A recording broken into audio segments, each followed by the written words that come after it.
How's it going? Yeah, very good. How are you? Yeah, all right, not bad, not Good. bad. If you could just introduce yourself, who you are, where you work, please. Of course, yeah. My name's Charles Moore, and I'm one of the directors of Grosvenor Gallery in London, and we specialise in modern and contemporary works of art from South Asia. So I saw online that Grosvenor Gallery recently acquired a quite special Raza painting. We did, yeah. That was quite an interesting story in how it played out. We bought it at auction, a nice watercolour by this Indian modernist painter Raza, and we got it back. Took it out of the frame and discovered there was quite a lot of writing on the back.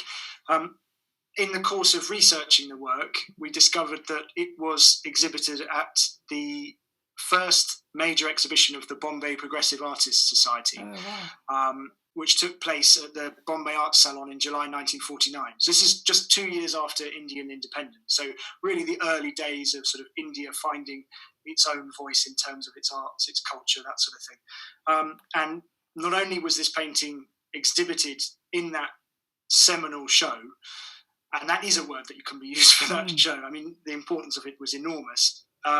It was also exhibited on the front cover of the catalogue, which only a handful of paintings were, which was quite an amazing discovery and something we had no idea about when we bought the picture. It's just, a really wonderful thing to find out, because sometimes these things pass you by. You handle things and you don't have any idea, but we were very lucky to find that out. Funnily enough, we actually bought another of the works on the catalogue as well. So we have found 2 out of the 6. So we're trying to, we've got a bit of discovery still to do, but hopefully we managed to. Yeah, it's like reassembling the original collection. Exactly. Which leads us nicely onto the work you've got isolating with you, the Souza drawing that we can just see over your shoulder. Yeah. So that is a drawing by another Indian artist, Francis Newton Souza, who was the founding member of the Bombay Progressive Artists Group, who then invited Raza and Hussain and a few others to join in 1949. Later that year, he left India and came to London, and for some years really struggled to get anywhere really in his career as an artist. So he had a really tough few years, and in 1954 was on the verge of jacking it all in, going back to India. He said that at least in India he could sleep on the street and eat rice to survive, whereas London, the weather was so bad and everything was so expensive. And just before he was about to leave, he got a big break, had an exhibition in Paris, and then that led on to other opportunities, eventually culminating in a show at Gallery 1, run by Victor Musgrave in early 1955. And 55 is kind of the big year for Souza, and generally regarded as the peak of not the peak of his career, but one of the best years of his artistic output. So this is a drawing from 1955. It wasn't in that show, but I found it in America a few years ago, and was very happy to buy it, got it home, and then I was playing through the old gallery records a few months later and came across a sales tag with the description, Man and Woman at Table, 1955, and it turned out that the 2 works had been bought from the gallery in 1967 by a man called Martin Summers, and then, 45, 50 years later, I found them and bought them back, and only once we got into the UK, discovered that they'd done a full circle and come back to where it originated from. So I thought that was really lovely, because I love the story that accompanies pictures. It really makes them come alive rather than just being sort of objects in themselves. I think that human connection is really important, and that's what certainly interests me about working with things like this, when you come across a story like that. So is it ink on paper? Can we take a closer look? Of course, yeah.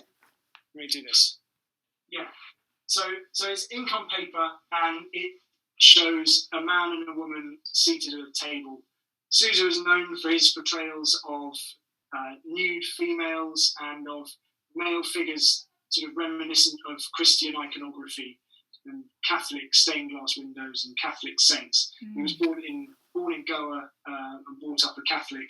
So these subjects often appear in his work. But it's a really detailed example that survived in really good condition, I guess, as a result of being in a collection in New York for 50 years. Sure. So how's everything with the gallery currently? Obviously you're locked down because of the COVID-19 virus. Everything is sort of not quite ground to a halt. We're trying to do as much as we can from home. We have had some fairs cancelled that we were going to take part in, cancelled and moved around in the calendar. So that's going to take a bit of organisation later on in the year.